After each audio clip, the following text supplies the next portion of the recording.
At the beginning of the story, we see Janet drinking wine at a party. While she's enjoying her drink, her eyes meet Tom's, and both of them start making eye contact. After a moment, they walk to the washroom together, where they start kissing and getting romantic. After some time, a boy named Arthur comes there because he needs to use the washroom, but Tom and Janet are still inside and not coming out. Arthur then returns to the party and tells his colleagues, Karen and Val, that someone is inside the washroom and hasn't come out for a long time. Hearing this, Karen and Val laugh and say it must be Tom and Janet. They tell Arthur that this is a habit of theirs. They do this every time. Arthur, feeling curious, asks if Tom and Janet are newly married. Karen and Val tell him that no, they have actually been married for 14 years. Arthur is surprised and wonders how they still have such romance even after so many years of marriage. Just then, Tom and Janet arrive at the party, and Karen introduces Arthur to them, saying that she and Arthur work together. After some time, Tom and Janet say goodbye to everyone and leave the party early. But as soon as they reach home, they immediately start round 2 and become very happy being close to each other. Now, you might be wondering how there can be so much romance between them even after so many years of marriage. The real mystery of the story is about this very thing, which we will discover later. In the next scene, Janet is having a dream. She sees herself walking alone in a forest. As she moves forward, she comes across some red chairs, and then suddenly, she wakes up. She gets out of bed and starts getting ready for work. While she is getting ready, Karen sends her a message inviting her to dinner that night. Later in the evening, after finishing her office work, Janet returns home and sees that Tom has already done all the housework. Janet is feeling very tired, so Tom takes her to the room to help her relax. As they talk, they once again get romantic with each other. Suddenly, they remember that they were supposed to go for dinner that night, so they quickly get ready and leave. After reaching the restaurant, everyone orders their dinner. Then, Karen and Val handed Tom and Janet an envelope filled with money. They explained that earlier everyone had planned to book a resort for a weekend trip, but now there are very few rooms left for the couple's trip. Also, another couple has joined, so they are returning the money. Tom and Janet say that they don't mind adjusting on the sofa, but Val and Karen stop them and reveal the real reason. They tell them that in reality, all the other couples don't want them to come. They explain that they don't understand how Tom and Janet still have so much love for each other even after so many years of marriage. They say that Tom and Janet talk to each other all the time. They never fight, and even now, during dinner, they are lost in each other. That's why no one wants them to join the weekend trip. Hearing this, Tom replies that they simply love each other and that besides being husband and wife, they are also best friends. After saying this, Tom and Janet leave the dinner. That same night, Janet has the same dream again, where she sees the red chairs. She suddenly wakes up, gets ready for work, and is about to leave when a man appears in front of their house. He introduces himself as Goodman and says that he works in the city and needs to talk to both of them about something very important. After this, he goes inside and sits with Tom and Janet. As they start talking, Goodman tells them that couples like them are very rare, and that he has come to solve this very problem. Actually, it has been so many years since you both got married, yet there has never been a fight between you. Even if you argue, you forgive each other every time, and you also get physical 2 to 3 times a day. This much love between a couple is not normal, and I have come here to solve this problem. During this time, the man also starts telling them things about their personal life that no one else knew, except for Tom and Janet. Both of them get completely shocked, and ask Goodman what he actually wants. In response, he takes out a briefcase, inside which there are 2 injections. He tells them that both of them need to take these injections. He explains that this is a vaccine, and after taking it, they will become like a normal couple. Along with this, he also gives them a blank check and says that they can write any amount they want in return for taking the injection. He tells them that he has connections at the top, and besides giving them the injection, he's also offering them unlimited money. He then tells them that they have no other choice. Suddenly the lights in their house start blinking. All of this starts making Tom feel uneasy, so he goes to drink some water. Meanwhile, Janet gets very angry. She picks up a nearby object and hits Goodman with it. Tom hears the sound and rushes back to the room, only to find that Janet has killed Goodman. Understanding the situation, he immediately tells Janet that it is not her fault. After this, both of them start searching on their laptops for ways to dispose of a dead body, but then they realize that they can be caught through their search history, so they immediately close the laptop and destroy it. Instead, they go to the library and start searching for information in books so that they don't leave any digital traces. After researching, they decide that burying the body is the safest option. They take Goodman's body to a crematorium and start digging a pit. But at that moment, Janet starts feeling guilty for killing a man. Tom comforts her and tells her that it wasn't her fault. It was self-defense, and she doesn't need to panic. After this, they bury the body and leave the place. When they return home, they start discussing everything that happened. They are feeling very disturbed by all of this when suddenly, they receive a phone call. Janet answers the call and starts talking. It is Karen on the other end. She apologizes for what happened last night and invites them again to a mansion for a couple's trip. Wanting to get away from all the stress, Tom and Janet accept the invitation. The next day, they pack their bags and leave for the mansion. Along with their luggage, they also take the briefcase that Goodman had brought. While they are on the way, Tom tells Janet that maybe all of this was just a prank. He suggests that maybe Karen or their friends planned the whole thing. He wonders if the person they hit was actually an actor, and that everyone was just trying to play a joke on them. He points out that first, their weekend trip was cancelled, but now they are suddenly invited again. Thinking about all of this, both of them start feeling nervous. They decide that if this really is a prank, they will have to act completely normal in front of everyone as if nothing happened. Finally, they reach the mansion. The place is only for couples who visit on weekends, but as soon as they arrive, they notice a car already parked there. Just then, a girl named Patricia comes to welcome them. She was the one who had made all the arrangements for this trip, and her husband was also there. Patricia starts showing them around the mansion, which is very big. It has many rooms, a theater, and even a special room filled with various guns, from pistols to snipers. When Tom and Janet ask about the guns, Patricia tells them that they are only there for decoration to make the mansion look beautiful. But after talking to Patricia, Tom and Janet start feeling suspicious. Patricia does not seem to be part of the prank because she looks completely normal. Meanwhile, her husband Donald is enjoying himself in the swimming pool while listening to music. Janet tells Tom to go and talk to Donald to find out whether this is actually a prank, or if Donald is also involved in it. While Tom is heading towards the pool, two girls named Maud and Carla arrive.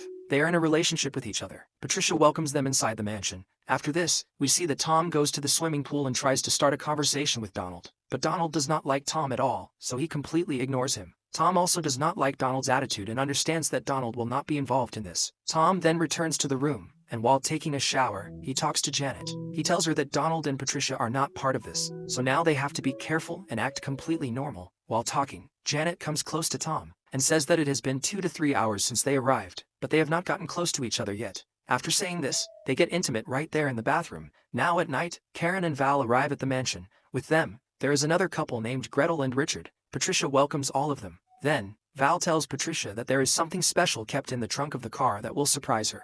He tells her to go and bring it inside. Patricia looks nervous as she walks toward the car. When she opens the trunk, she sees that it is filled with pizza boxes. Then, they all sit together and start having dinner. While talking, Patricia brings up something about Val. She tells everyone that when Val was in college, he used to play a lot of pranks. She recalls that once, he played a prank on her by making a girl in her dorm room pretend to be an FBI agent. Patricia says she got so scared that she had to be taken to the hospital. After hearing this, Tom and Janet start suspecting that maybe Val is the one behind all of this. But Val tells them that he used to do those things a long time ago, and now, he has stopped playing pranks. After this, Tom and Janet go to a room to discuss. Janet tells Tom that he should go and talk to Karen to try to find out the truth. Tom then goes to Karen and starts talking to her while smoking a cigarette. But from their conversation, we learn that Karen and Tom used to date each other in the past. Karen says to Tom, "You are always with Janet. Don't you ever get bored? Whatever you do with her, you can do that with me too." Saying this, Karen tries to come close to him, but Tom immediately stops her and says, "I agree that we used to date once, but now I love Janet, and I don't want to cheat on her." Hearing this, Karen leaves from there. After this, the party starts. Everyone begins drinking, and they all enjoy the night. Soon, they drink so much that all the bottles are finished. Then, Patricia says that no one is in a condition to drive, but they still need more drinks. Janet says, "I haven't had anything to drink, so I can go to the market and get some bottles." As she is about to leave, Gretel decides to go with her. After reaching the market, while both of them are buying drinks, Janet suddenly sees Goodman standing there, but the next moment, he disappears. Seeing this, Janet gets very scared and starts searching for Goodman inside the shop, but she does not find him anywhere. She becomes very confused and immediately calls Tom. Tom tells her, "Maybe it's just your imagination. You shouldn't stress too much.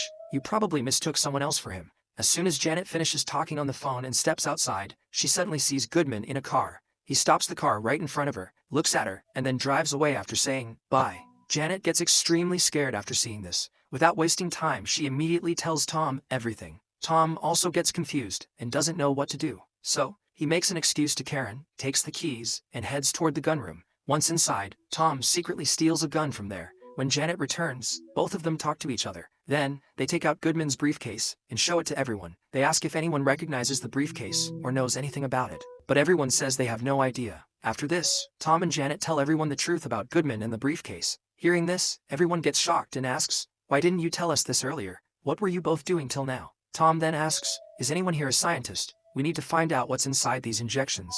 Hearing this, Karen suddenly remembers that Arthur, who works with her, is a scientist. She immediately calls Arthur and tells him to bring his microscope and come to the mansion. After the call, she informs everyone that Arthur will arrive by tomorrow morning. She suggests that everyone should go to sleep now, but Donald expresses concern, saying, "What if Goodman comes here while we are sleeping?" To this, Patricia reassures everyone, the mansion is completely safe. There are motion sensors installed all around. No one can enter without us knowing. After this, everyone goes to sleep. However, even while lying in bed, they still feel scared that something might happen at night. Later, in the middle of the night, Tom suddenly wakes up and goes to the bathroom. When he looks at his waist, he notices something strange. It feels like someone has injected him. He gets extremely worried and immediately rushes to check Goodman's briefcase. When he opens it in the hall, he sees that one of the syringes is empty. Seeing this, he becomes even more disturbed. Just then, Karen arrives there. She moves closer to Tom and starts seducing him. Tom finds himself unable to control his emotions. At the same time, Janet suddenly wakes up. She looks at the security cameras installed throughout the house.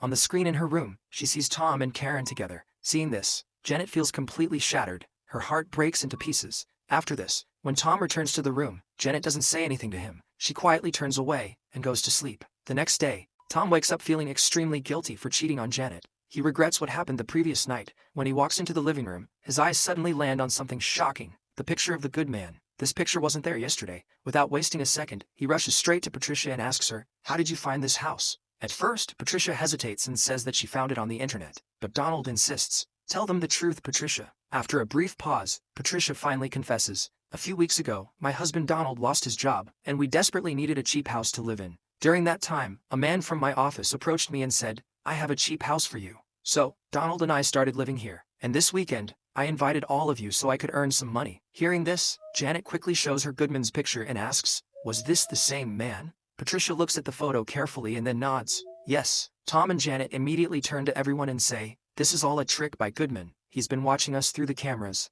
We need to leave this place right now." Hearing this, everyone panics and quickly rushes outside, but as they reach the cars and try to leave, they realize something horrifying. The main gate is completely locked. The gate has an automatic locking system, which makes everyone even more anxious. Donald, determined to open it, moves forward and touches the gate, but the moment he does, he gets a powerful electric shock and falls to the ground. In frustration, Tom takes out the gun he had stolen earlier, but soon realizes it's useless. Then suddenly, all their mobile phones start ringing at the same time. When they check their screens, they all see the same message: "Go back inside. Everything will be over soon." Left with no choice, everyone slowly walks back inside. As Janet steps through the entrance, something immediately catches her eye. Red-colored chairs, just like the ones she had seen in her dreams many times before. One by one, everyone sits on the chairs, anxiously wondering what will happen next. Then, a mysterious voice echoes throughout the mansion. "You all must reveal your secrets to each other. Only then will you be free from here."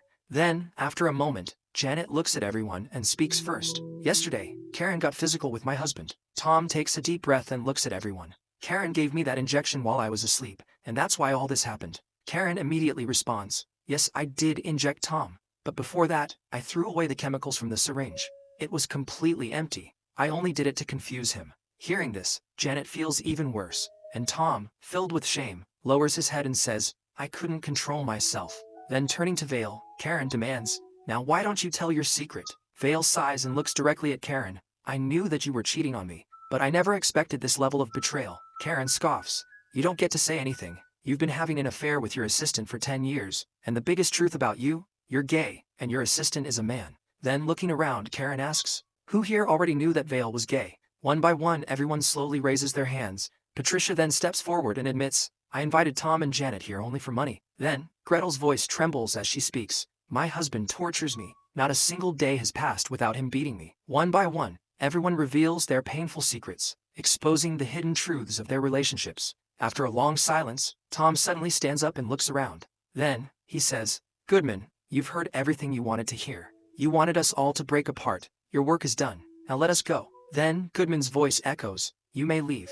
It becomes clear. Goodman's only goal was to cause a rift between Tom and Janet. They had been together for 14 years without a single fight, something extremely rare. Goodman's purpose was to normalize relationships by ensuring that even the happiest couples faced struggles. But there was something even more terrifying about him. Goodman wasn't human. Despite being killed, he had come back to life. No one could kill him because he wasn't from this world. One by one, everyone leaves except for Tom and Janet. As they prepare to leave, Goodman suddenly appears behind them. Janet, unable to contain her anger, yells at him, "I don't care whether you're an angel, a devil, or something else entirely, but you are a horrible person." Goodman smirks. "If you want, you can still cash the check." Without hesitation, Tom takes the check and rips it apart right in front of him. Then, without looking back, Tom and Janet walk away. As they drive home, an uneasy silence fills the car. Tom, drowning in guilt, can't even look at Janet. Janet, on the other hand, sits quietly, lost in thought. Slowly her mind drifts back to the beautiful moments she has shared with Tom over the years, the countless memories they built together.